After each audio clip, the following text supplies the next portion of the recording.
Militarily Speaking, Season 2, Episode 12, Army Community Service. This episode, we talk with Jeff Major with Army Community Service.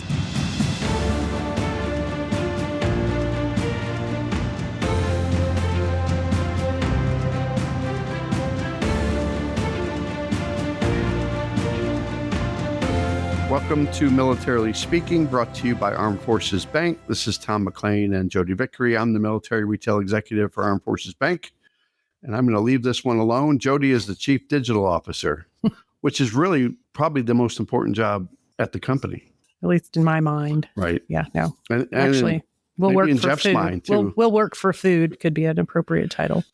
Before we introduce Jeff, let me just get a disclaimer out there. Oh, yes.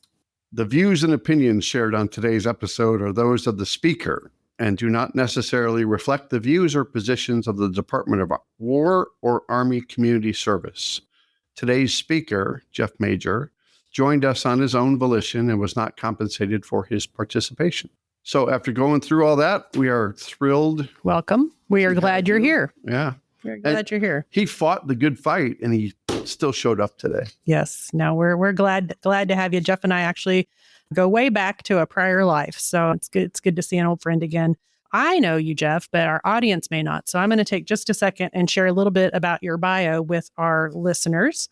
Jeff began his military career in March of 1983, enlisting in the United States Army and completing basic training at Fort Jackson, South Carolina. He went on to attend flight school at Fort Rucker, Alabama, and was later stationed in Germany as an AH-1 attack helicopter pilot during the Cold War from 1984 to 1988. Where were you at in Germany? I was at Mainz-Fenton, just across the river from Wiesbaden. Okay, I've heard Stephen talk about Wiesbaden. Yep. He was in Gießen, I think, for a while. He was down in Gießen. Yeah, I know where that's at. Yeah, that's where I was at. Gotcha. After being grounded in 1988, he transitioned into leadership roles, serving as attack officer at the Warrant Officer Candidate School and later as an aviation maintenance officer with the 377th Medical Company in Korea. While on active duty, he earned a Bachelor of Science degree from Embry-Riddle Aeronautical University. He concluded his... Do you know where that is, by the way? I do not. Daytona Beach. Really? Yeah. That's tough sledding. There could be worse places to go attend college. Aeronautics degree that he got, a Bachelor of Science. That makes sense. Yeah. That's like down where NASA is and stuff that they do that down there. It's a good point. Yeah. Full of good points, Tom. You're well-rounded, Jodi. I know a lot of irrelevant things.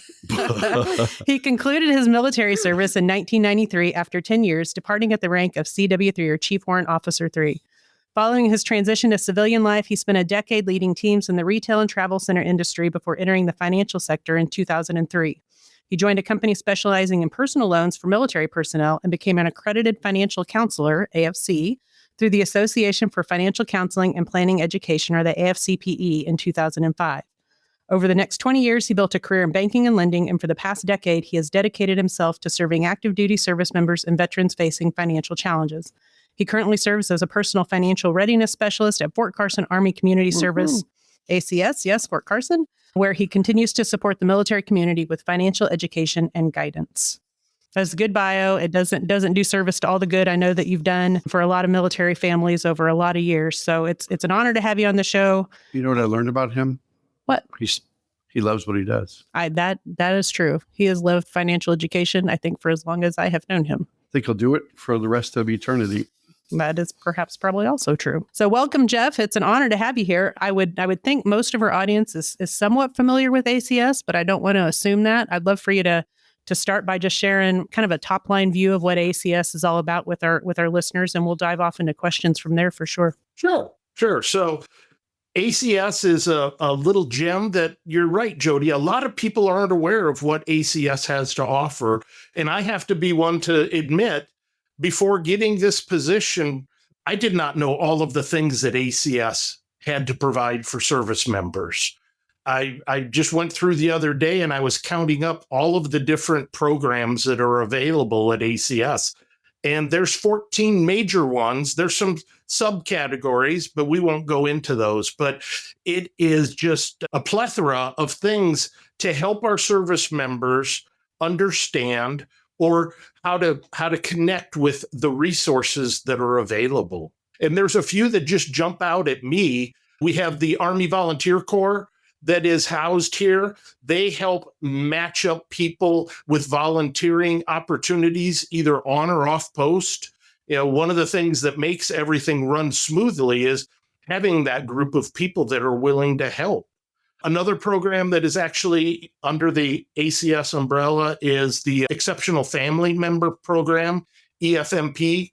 They help those families that have somebody who has some additional needs connect with resources that are available either on the installation or off the installation. They also help with families that may need to have an IEP or a 504 plan. And I'm familiar with those things because my oldest daughter had a 504 plan. So I can relate to how important those things are. And that's just a medical plan for a child that has a medical situation. Gotcha.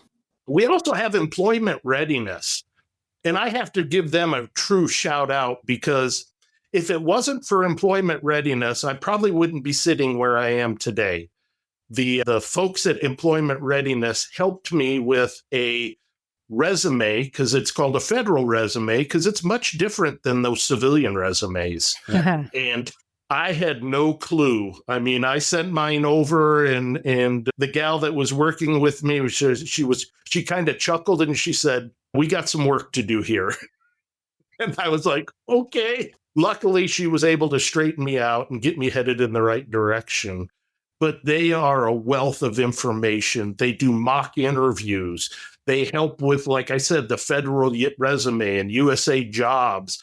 They'll help you locate scholarship information. I mean, there's so much that they offer. It just, overwhelming for some people.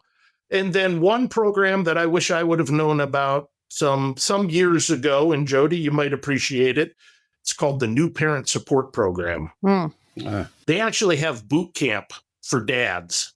Yes, I would have signed Stephen up in a heartbeat. And he would not have graduated. Yes. Class number 1, when the baby cries at night, you're supposed to get up. Yes. A boot camp for moms. I mean, just this ability to help new parents. I jokingly say there is no owner's manual. Here is your new baby, and here's the owner's manual. Yes, and good luck. You just try to wing it, but they're there to help those families.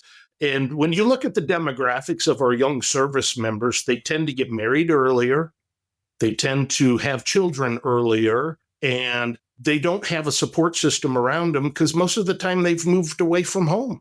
So those are just a few of the programs. And then there's obviously a program that I'm fond of, and it's called the Financial Readiness Program. And that's to me, that's a great program just to help our service members. I like to share personal experiences, and we'll talk about that as we go through it. But that's just kind of an overview of some of the things that ACS has to offer our service members on the, and we're open to active duty retirees, veterans, wives, spouses. Heck, I tell people I'll talk with anybody as long as it helps them. Yes, and I believe that too. Yeah, I even just learned things right now that I didn't know ACS did. Because I've been doing military banking for 13 years, but I always thought of it more on the financial readiness side. And we help support AER for assistance when needed, or we might help fund those things or donate some money to that. But I thought that was it. Financial education, briefs, and helping people. But when there's 14 programs, you mentioned, Jeff, you think about Soldier for Life or TAP, Transition Assistance, and that whole umbrella, the overarching. Yes. And then underneath all that, you've got a component dedicated just to resume writing or mock interviews. And that's intimidating for a lot of people that have spent 20, 25, 30 years in combat or in military to have to make that move, especially if they've just been in the military since they were 17 or 18. How do you do it without the playbook or the guidance? It's funny because there's another program here in the local market that I help support, and they have a program similar to what you referred to, the TAP. And I actually teach a class for them that's called Salary Negotiations and Expectations. Because if you think about your typical service member, they don't get to ask for more than what is being offered. It's black and white. Right. Here's the chart. It's a chart. Yeah. Here's the chart. Yep. Yeah. And for a service member who's coming out of the service or retiring and then wants to go to work, and they get an offer letter and they have no idea, what does all this mean? And what if it's not what I'm looking for? How do I make a counter offer? So I try to help people negotiate those things, and how do you answer those hard interview questions? So tell me, what is your biggest weakness? That's one that will always get people. Yeah, because you don't want to really give them your biggest weakness. No, you want to tell them what it was and how you overcame it. That's the secret. Yes. And with ChatGPT and other things, they're going to give you the answer that spit out of ChatGPT, and it won't be authentic. Right. So you have to figure that out, how to help your folks as they transition and set up interviews, that they've got to make it authentic, because it's too easy today for people just to get an answer spit out to them. Yeah. You mentioned SFL TAP, and I actually was a counselor over there for about a year. And I wasn't a financial counselor. I was a career counselor.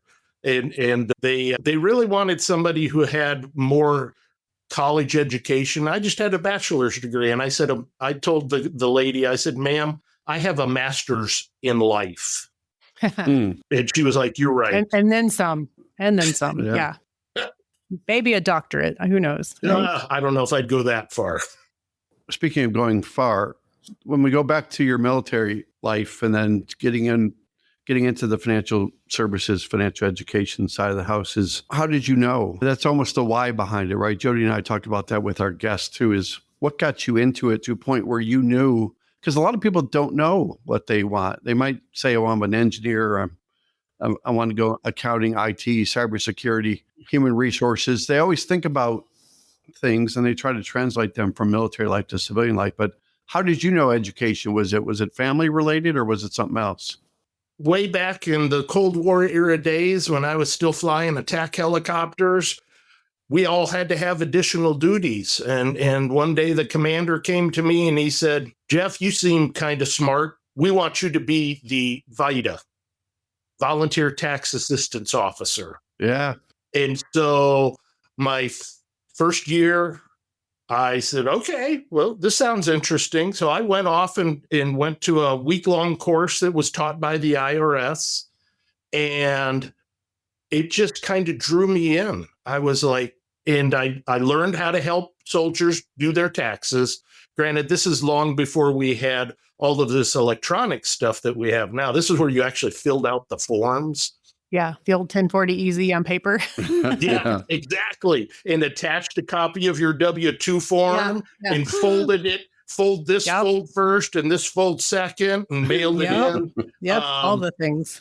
Yeah, so, and I continued in that position, obviously, my whole time in Germany. But then when I came back to the States, I volunteered to continue to be the Volunteer Tax Assistance Officer because it intrigued me.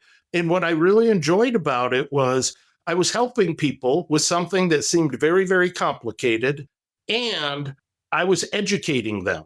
So I think that's really when the foundation happened, is that experience.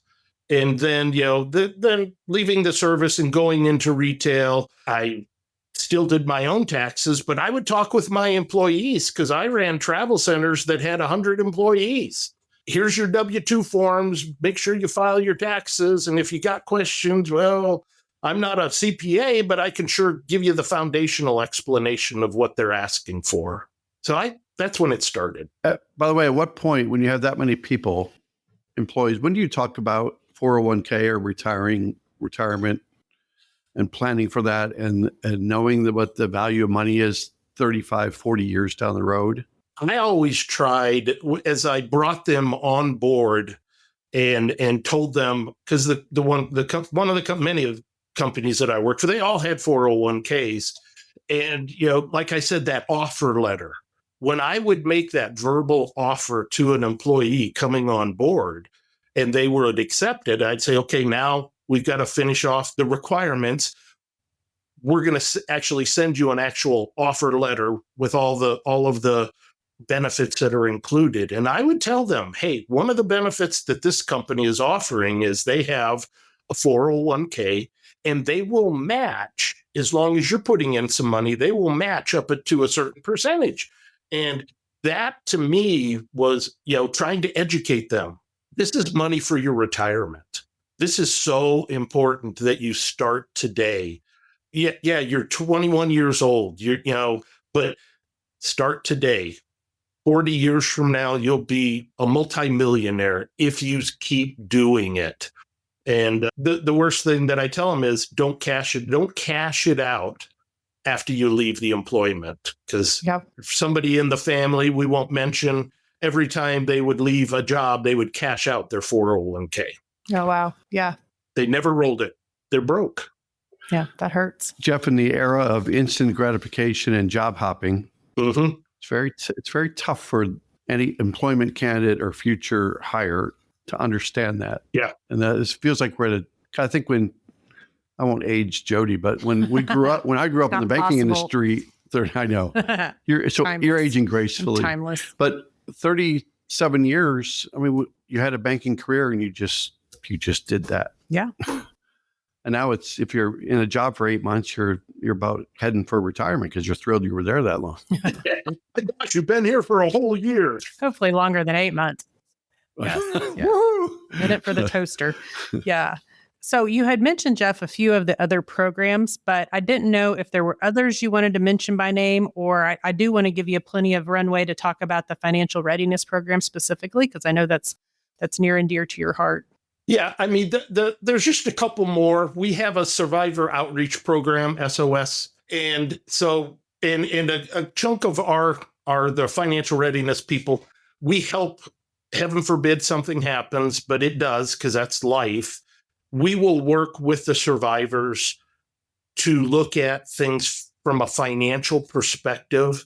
And sometimes it's hard because, that's a tough time for especially a young person to go through. But we can help them understand all of the benefits that they have and make some recommendations and suggestions about, I always say I'm kind of weird when it comes to, I call it the SGLI sweepstakes. That's that life insurance policy. And I call it the sweepstakes because nobody wins. You don't win. It's the people you leave behind. They're the ones that win. You're gone. So, and it only pays out when you're gone.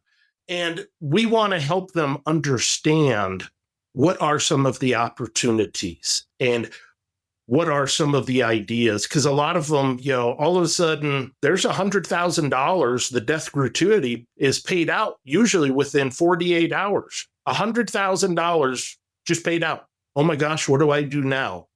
And that's where that program steps in and will help the service members, survivors understand some of the benefits. Yeah, no, that's a really important one because sometimes there's choices you're asked to make.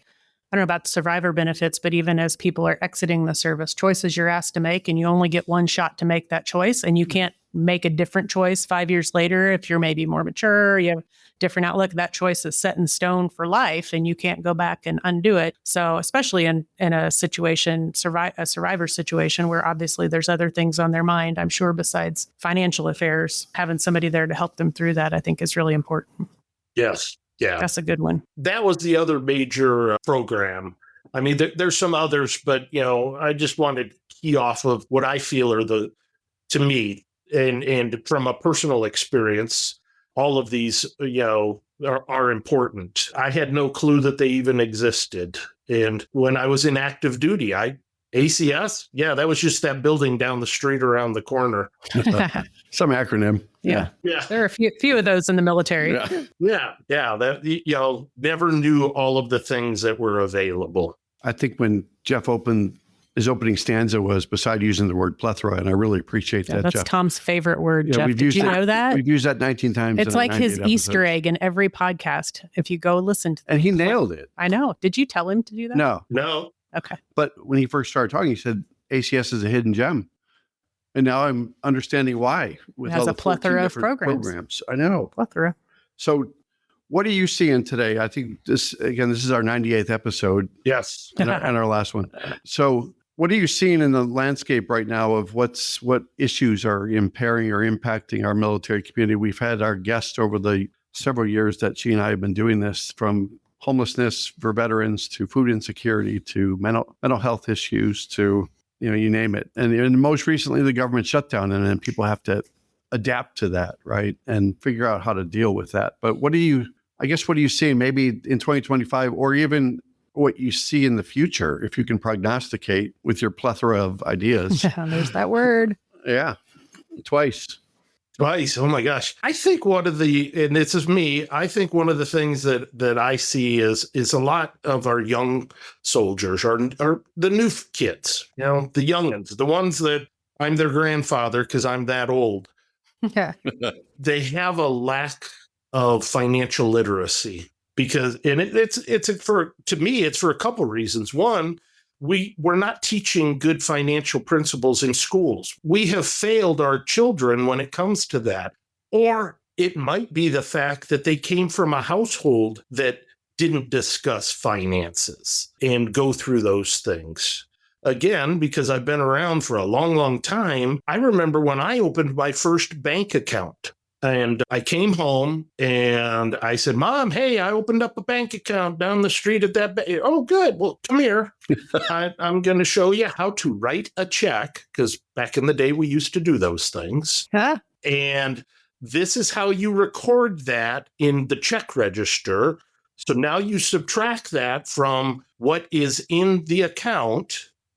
And she just goes, because my dad made the money, my mom managed the money. It was the household that I grew up in. And that is not being taught. And my own life, my daughter called me one day, this was a number of years ago, in absolute tears. Dad, I don't know what I did, but I got a notification that I'm overdrawn in my checking account. Long story short, we determined that she had written a check to the school 2 months earlier. Where do our young folks do their banking? On their phone. Yeah. So she looks on her phone and it says, you have X number of dollars in your bank account, not taking into consideration that outstanding check. Yeah. And I think that is huge for our young folks. They're not taught, is what it boils down to. And I take it personally, I want to help them understand just some of those basic concepts. What happens when you spend more than you make? Some people, how can you spend more than you make? It's those little plastic things that we have in our pockets that we swipe and we get stuff, and then we're not spending money, we're going into debt. Jodi, you'll remember this phrase, the debt snowball. Yeah. I see it so many times where these folks have used those little cards and run up balances that they can't even make the minimum payments on them now, and they're struggling. I'm also a believer in, 80% of our financial successes are behaviors. About 20% is actually the dollars that are involved. And we need to have discipline. And I'm pulling it down off of my little whiteboard. This is my little note I have written to myself. Yeah, discipline. Read it. You got to read it. Yeah. Yep. Discipline is explaining to your brain that you need to sacrifice immediate pleasures for greater rewards in the future. There you have it. And then there's somebody's phone number underneath it. That's the discipline hotline. Yeah. We could call it live on the air and see who it is. Yeah. We should probably not do that. No. As a military spouse, I understand how unpredictable life can be. Whether it's a PCS move or just everyday expenses, money can be tight. That's why it's so important to have a checking account that works for you. Armed Forces Bank offers our Access Freedom checking accounts designed with military families in mind. If you're looking for no monthly fees, early military pay, and no fee access to over 38,000 ATMs nationwide, we've got you covered. Plus, with our user-friendly mobile app, managing your money is a breeze, no matter where you're stationed. And with about 75% of our team affiliated with the military, Armed Forces Bank really understands the challenges faced by the military and their families. We've been supporting military families for over 100 years, so you know we'll always have your back. If you're ready for a checking account that's as flexible as you are, head over to afbank.com or visit a branch near you. Armed Forces Bank, serving those who serve. Member FDIC, $25 opening deposit and e-statements required. Direct deposit required for early military pay. Closing new accounts within 90 days of opening will result in a $25 early closure fee. Message and data rates charged by your mobile phone carrier may apply. I think the young folks, they want to live at the same level that their parents have achieved, but it took their parents, 40 years to get to that level. And they're not lazy. They don't understand that sometimes it does take some work. That, and I think they see the perfect reality on people's Pinterest or their Facebook about people taking vacations or the thing. You only see one side of people's life on social media, right? The really polished up, prettied up. The glamorous. You don't see how they paid for that. Yeah. Or, you talk to somebody who is very, very wealthy, and a lot of times they're very, very much in debt too. Yeah. And the willingness to take on debt left and right and not even think about it. I just talked to a soldier earlier today, and we were talking about car payments. And I said, we have become a society of where you have to have a car payment. It's required. And I'm not a believer of that because I haven't had a car payment in 10 years. Yeah. I don't like car payments. I always remember my grandma telling me she didn't believe in interest. Whether it was her house or her car. I mean, that's old school right there. I just don't believe in interest. But she wanted interest on her deposits. That interest she does believe in. It's the other side of the equation. Yes. But she is not going to give her money to somebody else. But I always heard the expression, it doesn't matter how much you make, it's how much you spend. Because you could make $200,000 a year, but if you're spending $200,000 a penny, then what does it matter? Right. You're running in a circle or running in place. And then I also wanted to ask you, Jeff, about wasn't there a mandate in high school, like 14 states? I'm going to go off of memory, which is not a good thing, that there was a mandate that financial education was part of the curriculum for recently a student. Yeah, like in the last 5 to 10 years. Yes. That certain states adopted that they would make it part of the school agendas. And they have, but I think if we look at the curriculum itself, it doesn't really help truly understand. It checks the box. I'll never forget, my daughter was in 4th grade, and she came home and she said, "Dad, you do financial stuff?" And I said, "Yes." And she goes, "I need some help." And I'm like, "What's going on?" She goes, "Our teacher has told us that we're going to have to earn money and we're going to have to pay rent for our desk and just a whole myriad of things." And she goes, "Dad, I'm scared. I don't know." And I said, "Okay, well, that's just basic math concepts." But as she went through that, I sent a note to the teacher and I told her how important I felt that little thing was that she was doing with the students, to understand that you have to earn the money and then you use the money to do the things that you want to do or have the things that you want to have. When I lived in Florida, this was before your time, Jodi. You and I didn't know each other. My son and I were going to the barbershop. I think he was like 4 years old. And we were going down the road and we were getting ready to turn left to go into the barbershop. And we always drove past Waffle House. And he was like, "Oh, can we go to Waffle House after our haircuts?"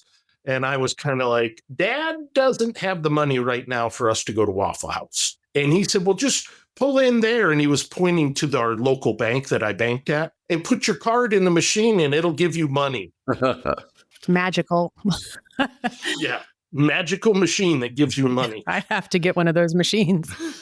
I'm still looking for one. Right. Yeah. And it's funny because at that moment I realized I had to explain to my 4-year-old son why that machine gave me money.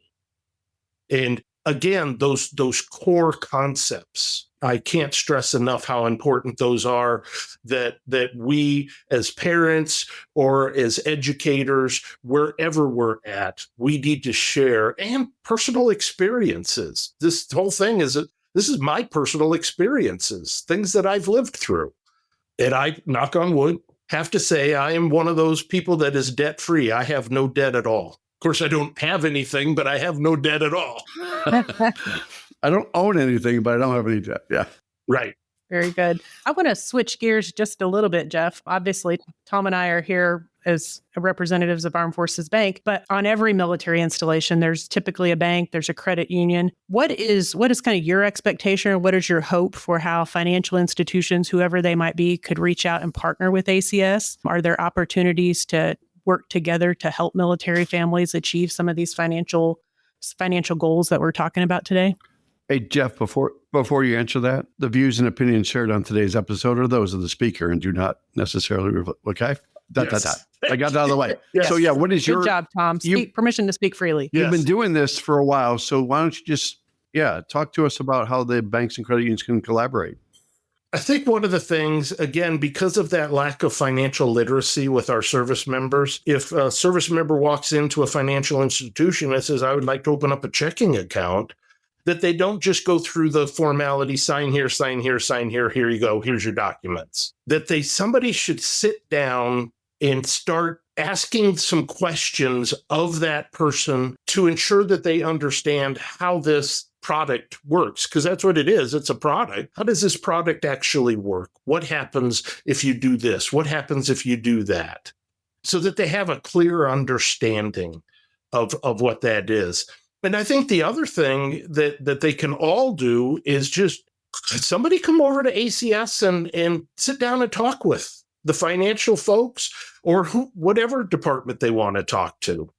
Employment readiness, I know that they stay in contact with a lot of employers to find out who's got what opportunities available. That to me, that's the key thing is working hand in conjunction and reinforcing, what those things are. If a service member wants to understand the difference between a high yield savings account and a CD, it's like when a service member walks into my office and says, hey, I want to buy a house. My first question is why? Why do you want to buy a house?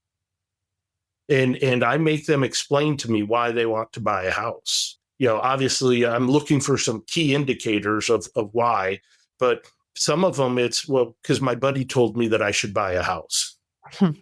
Solid reasoning. Yeah.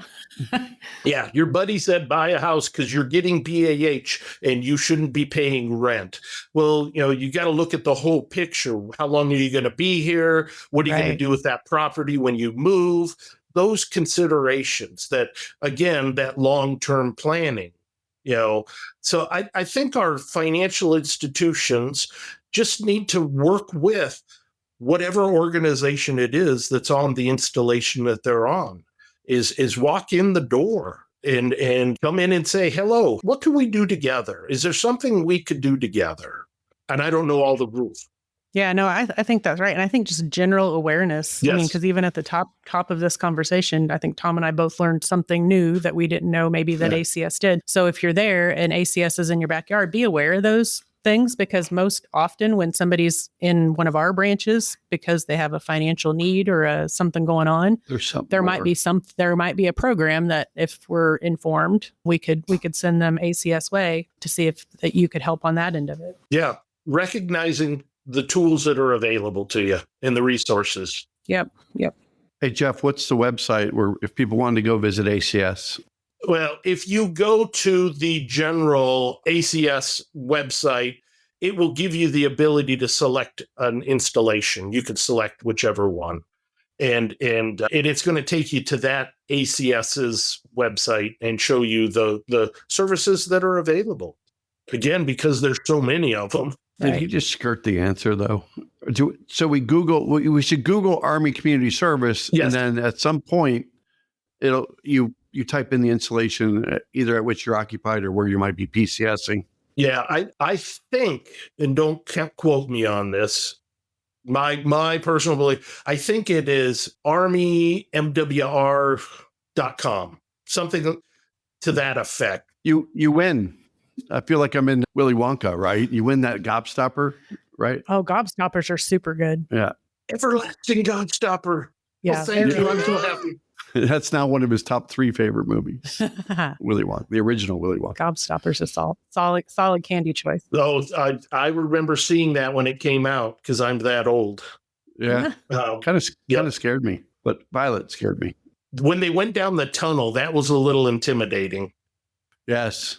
Oh, that was a question in here, Jodi. Well played, Tom. All right. Well played. So kind of, this is a little bit tied to you're talking about the financial readiness program, but if people just don't know what they don't know, when would you tell somebody they need to come visit with you or a financial counselor at their local installations, ACS? How do they know that it's time to come and visit with Jeff Major?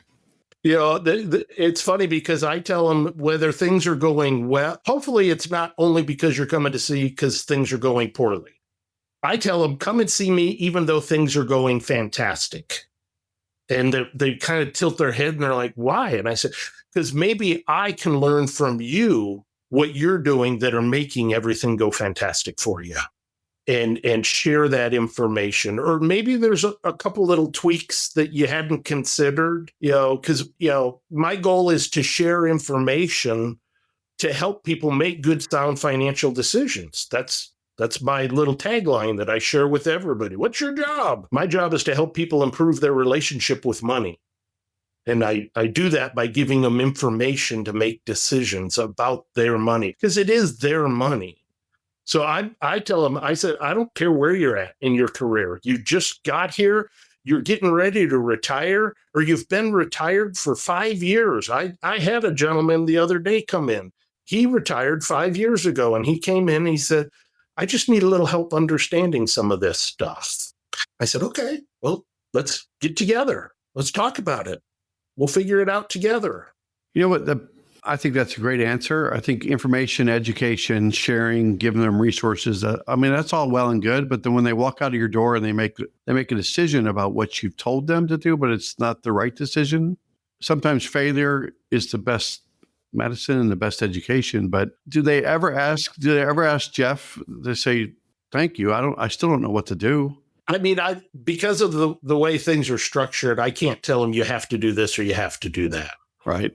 That's not the way our program works, is we just give them ideas to consider. You equip them with an informed decision opportunity, right? Yeah. We try to give them based on their situation, because some people will come in and they'll sit down and we'll start talking, and while we're talking, I'm obviously jotting notes to keep track, and it's amazing when you ask somebody, do you have a budget? Do you follow a budget? I call it the cash flow plan, because that's really what it is. What's coming in, what's going out, where is it going out to, and does it need to go out in those areas? And for a lot of them, they don't have anything like that. And I encourage them, you should be paying attention to where is your money going? You get to the end of the month and you got no money. Well, where did it go? And unless you're paying attention, you're not going to know. Yep. Jodi won't remember this, but remember when people used to say, well, I still have checks. Right. I got to have money, right? Or the ATM receipts that I had money. Well, but I still got checks, so I still got money. Yeah. Yep. Back in the day. Too funny. Life was simpler, but it was a lot more complicated too. I can imagine. I don't know if you're the kind of guy that likes to document and report and keep track of things and have little quotes and stuff, right? So if I had to say, how many people have you helped in your career? What would that number be? Oh, geez. Thousands. All right. That's a little rare. That. I mean, that's vague, right? I believe that. Thousands, it could be tens of thousands. Couple thousand, All right. Okay, 3,000 to 5,000. I'll say that. How's that? All right, that's fine. 4,602. Is that 3,001 or 4? All right. A lot, Tom. So is there something that stands out? I think early on in this podcast, we talked about how you just want to make an impact on everybody. And if you educate them, you go home every night and say, wow, I did something pretty wonderful today. And there also might be stories that you might want to tell, or a story, Jeff, that where maybe 5, 10, 15 years later, someone came back and said, Jeff, I actually listened to you. I went through all the resources. Person, that'll narrow it down. The one person that listened to Jeff. No, I'm kidding. I narrowed it down. You were the only one that listened to me. And is there a story that said, wow, you made a difference and I'm debt free, they talk about that, or you helped me with my saving when I was 18 and I'm 38 now and I'm getting out of the military and here's what I have. Yeah. I actually had a person that I met with, and this was probably 20 years ago, that wanted to buy a house, but wasn't qualifying to purchase the home because they didn't understand how the credit system worked and how that whole credit scoring model worked. And they had made some, we'll just say, not very smart decisions in the use of credit. And so they were not qualifying. And so I worked with them, and it took probably about 2 years of steady diligence and staying in contact and following up. And they finally got to the point where they were able to qualify to make a purchase of a home, because they were getting ready to retire out of the military, and they wanted to have this property before they retired out. And, we talked and talked and talked. And then one day, out of the blue, I get a phone call. Hey, Jeff, this is so-and-so. And I just want to let you know I've qualified for the home purchase and I'm moving forward with it. That was rewarding to me because this was a goal that they had. And, I couldn't do everything for them. But again, I could sure share that information about how those things all work together and improved their credit profile. And they were able to purchase a home. That's awesome. I bet there are a lot of stories like that. Yeah. Yeah. And I've had those that I've helped them put together a way to pay off and become debt free. I always tell them those little plastic cards aren't evil. It's just when we allow them to take over our behaviors, that's when they become evil, and we pay the price for it. And I've had a number of people that have come to me and said, hey, I followed what you suggested, and I just wanted to let you know all of my credit card debt is gone. You probably tell this to your constituents as well as people that come to see you. When you have revolving debt of like 30, 40,000, it can sometimes take more than a mortgage lifetime to pay it back if you just do the minimum payment. And I think people, when they say, wow, it's only $112 a month. Well, you're going to pay that for the next 360 months and it still won't be paid off. Yeah. But right, that's the education stuff that we have to do. Being debt-free it has so many positive impacts to your life when you're debt-free. Yes, it truly does. It makes you go to bed easier at night. Yeah, for sure. And what we just went through with this, the government shutdown, we saw we could quickly identify who are the people who were prepared and who are the people that weren't. Luckily, our service members all got paid, and I'm very thankful that happened, because if there's anybody that deserves to be paid, it's service members. Agreed. Do you want to play a game? Sure. What game do you want to play? You want to play something about Willy Wonka? Or? No, I'm married to Willy Wonka. So Stephen works at a candy company now, Jeff. He's in the... Oh, he does? He's recruiting for them, yeah. So it's like Mars or something? Yeah. So I feel it's like being married to Willy Wonka, sort of. Yeah, but think about all the candy you get, right? No. That you don't bring to me? No. I told him he can't bring it home because then I'd eat it all. But yes, we should play a game. If Jeff is game, we should play the Military Minute.